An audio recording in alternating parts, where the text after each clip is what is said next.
Hello, what's up mga idol? Welcome back sa ating channel. For today's video, bali magpapalit ako ng pin lights ng ceiling namin. Ayan. Bali ito kasi na patang ko kahapon. Ang problema, medyo maliit yung nabili kong pin light. Ayan o, kumakita yan. May butas. Bali dalawa yan, napalitan ko kahapon. Ito pa yung isa. Ganun din, maliit. Ang dati kasi nakalagay dyan, parang 120 yata ito 100 lang, so may butas siya. Ito yung original na nakalagay sa kanya. Ito mga gatong pin light no? Ito yan yung sukat niya, original sukat. Ito papatak ko rin niya kasi punde, tsaka yung punde rin yun yan, punde rin yan, papatang ko siya. Ito nga pala nakalagay, itong pinalagay ko rito mga idol. Yung una, ano to, tricolor. Pero itong nabili ko binili ko nung isang araw, single color lang to, white lang, ayan o. Yan, white lang. Puro white. Walang ibang kulay yan. Ito yung problema ko lang. Maliit. Ang naisip ko, pag palitin ko ng housing lang, kukuhanin ko yung loob niyang maliit na yan, ipapalit ko doon sa malaking housing para hindi kita. I-update ko mamaya mga idol kung paano gagawin ko dyan. Mga idol, ito nga pala yung natanggal ko. Ito yung dating nakakabit. Ito yung nabili ko. So medyo maliit talaga. Ayun o. Pag sinukat natin ganon, ayan, lalabas talaga yung butas niya. Ayun o. So ang naisip kong gawin, yung laman ito sa loob, itong maliit na to, ililipat ko doon sa malaki. Ang kailangan ko lang dito, housing. Ang tanong ko lang, paano ko babaklasin? Yan, paano ko siya papalitan? Kasi nakita ko rito, wala siyang wala siyang parang screw na i-open para matanggal yung LED niya sa loob.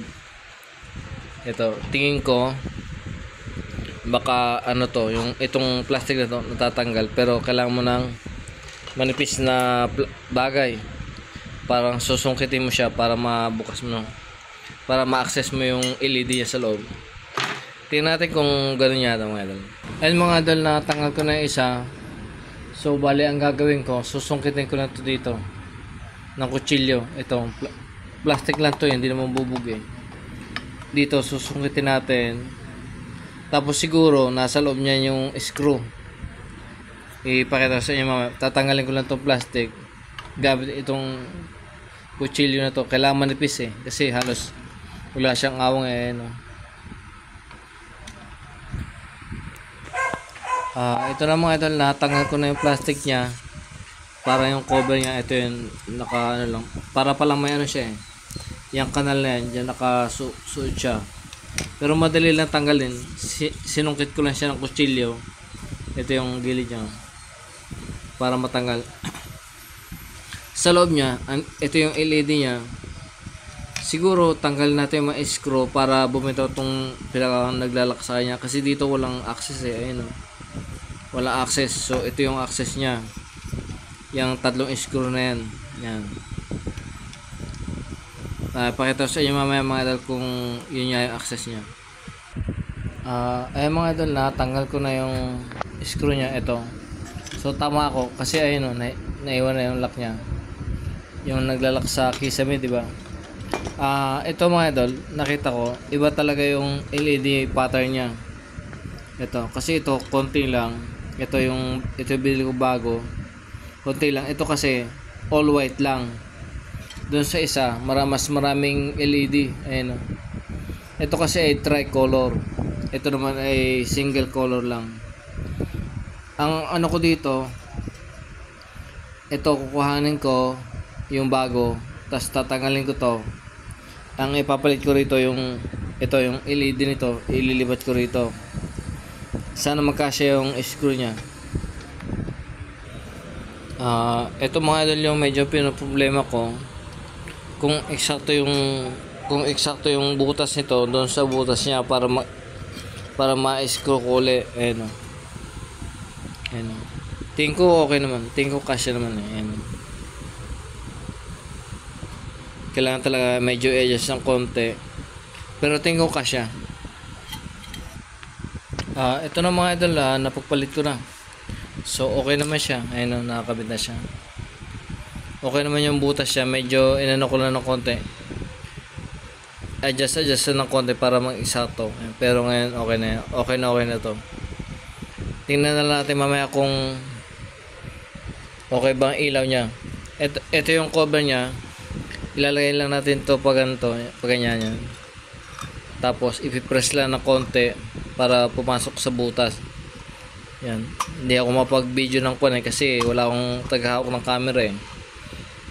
Pero ganyan lang, ipipress nyo lang para umeksakto yan. Hindi ko mapakita kasi wala akong taghahawak ng cellphone ko. Yan mga idol, na ayan ako nasa parang group niya. Pipisilin ko na lang para mag-lock siya. Ito, dito lang. Ayan. Okay na.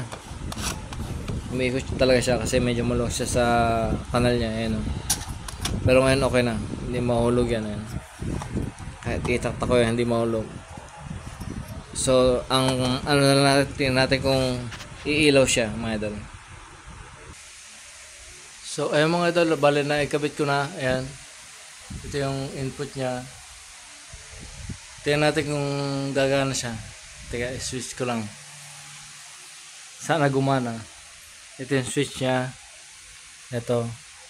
Tapos yun yung ano niya. Tingnan natin yung ilan. 1, 2, 3. Okay, umilaw mga idol. So, ibig sabihin, ayos yung ginawa natin. Wala siyang awang pag binalik ko. Ang maganda pa rito, puro white siya. Wala siyang tricolor. White lang talaga lahat siya. So, patay din natin kung mag-ibang kulay yan. White. Patay. Bukas. So, ganun pa rin. Ganun pa rin yung kulay niya. Di ba? All white. So, ganun lang mga idol. Kung sakaling makabili kayo ng pin light, medyo maliit, pagpalitin nyo lang yung housing para umeksakto siya. Bale, ang papalitan ko, dalawa pa. Kasi ito isa, at saka yun, sira. Punde. So, papalit ko. Ay mga idol, napalitan ko na rin yung isa, ito. Ito yung pinalitan ko kanina. Ayan. Kitang-kita, gumagana lahat. Ituto ko sa inyo kung anong kaya gusto ko siyang palaki ng housing. Ayan, kasi walang kawang-kawang. Walang hindi mo kita yung loob. Teka, patayin ko yung ilaw para mas makita. Ito wala pa. At saka yung kabila. Ayan, para mas makita yung pan. Kasi di ba maliit yung nabili ko. So kawang yung butas na yun. Kita. Ito ngayon hindi. Ganda. Ang ganda. So ganoon lang mga idol talaga. Sana makapulot kayo ng idea kung anong gagawin sa mga bagay na ganyan. Ayan ang mga idol, bale na palitan ko na lahat. 4 yan. 2 dito. Tapos 2 din dito. Ayan. Okay na yan. So ganoon lang pala mga idol. Bala ko wag ikabit eh. Kaya nanghinaya ako. Ito kasi yung luma pa rin, tricolor. Ito yung nabili ko yan, 3. Yung isa hindi ko muna palitan kasi okay pa naman eh. Ang palitan ko lang 1, 2, 3 yan. Tapos dito, yan, 2. Ito yung ano yan. Balik yan. Okay na okay. So ganoon lang mga idol, kung may ganyang issue kayo, gayahin nyo lang para mapatay nyo. Kasi pangit pagkalabas yung ano niya eh. Yung butas niya. Pangit. Ito kasi maganda. Dikit na dikit yung ano yan. Ayan o. Ayan. Para mas okay. Okay mga idol. Salamat nga pala sa mga sumusuporta.